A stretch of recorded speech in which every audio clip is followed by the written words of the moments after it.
Yes,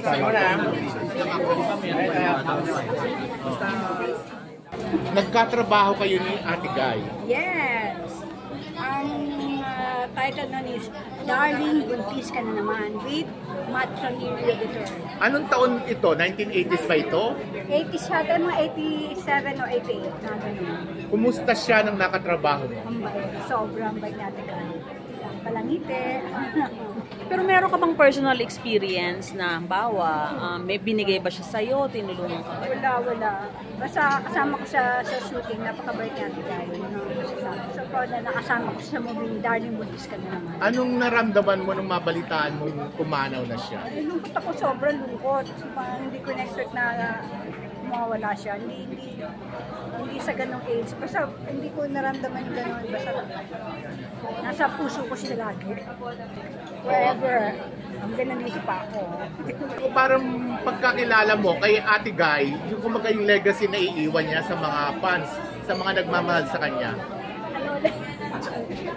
Basta si Ate Guy, para sa akin, I love her so much. Idol ko siya nung bago ako pumasok ng showbiz, na ako, Ate Guy na ako.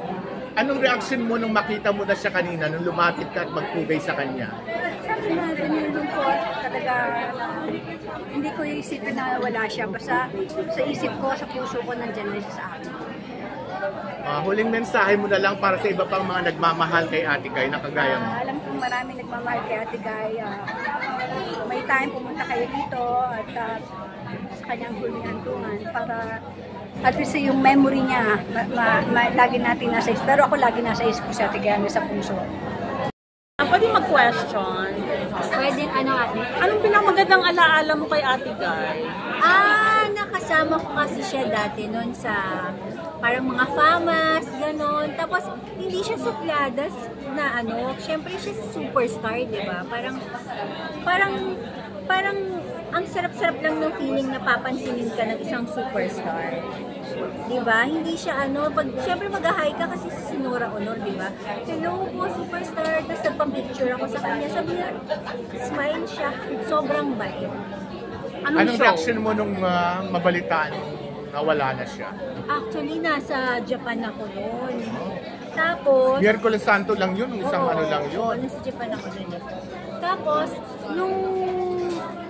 nung narinig ko yun na wala na nga si Nora Honor, syempre nakakalungkot kasi di ba, icon yun parang ibang Nora Honor di ba? Tsaka idol siya ng lahat. Idol siya ng nanay ko, idol siya ng lahat. So, ilang shows yung nagkasama kayo? Parang yung kasama ko nun si Yul Servo, si Nora Honor, Glidel Mercado. Pero hindi ganun kalaki yung role ko doon. Pero sobrang maasikaso sa lahat. Na alam mo yun, yung pagkain, ito yung pagkain, ibang pagkain ng mga asikat, di ba? Iba yung pagkain ng mga sikat na artista, yung may pangalan talaga. Yun talaga totoo hindi to kwento. So, nakita niyo yung pagkain ko, parang pagkain lang ng Tapos, nakaupo lang ako dun sa may gilid. Siyempre, mga artista, mga sikat, di ba? Sama-sama sila. Ako, hindi naman ako ganun dati, or hindi ako ganun kakilala. Pero, sabi niya, dito kaihan ito. Bigyan niyo siya ng yung food na maayos. Hindi mabubusog yan. Ganun siya. Yun yung ko kay Miss Nora. Thank you. Sobrang...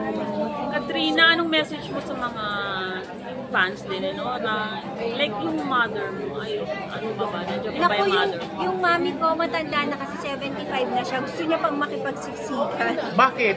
Fan ba siya ni Ate Guy rin? Actually, dalawa yan Vilma and Nora, gusto ng nanay ko yan diba? Palaging gano'n. Tapos sabi niya, sasama ako doon sasama ako.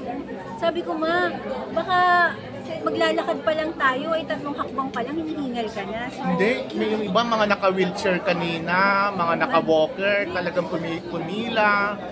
Ayoko na kasi isama si mami, kasi mag-aakay pa ako Parang, mami, kwento ko na lang sa'yo.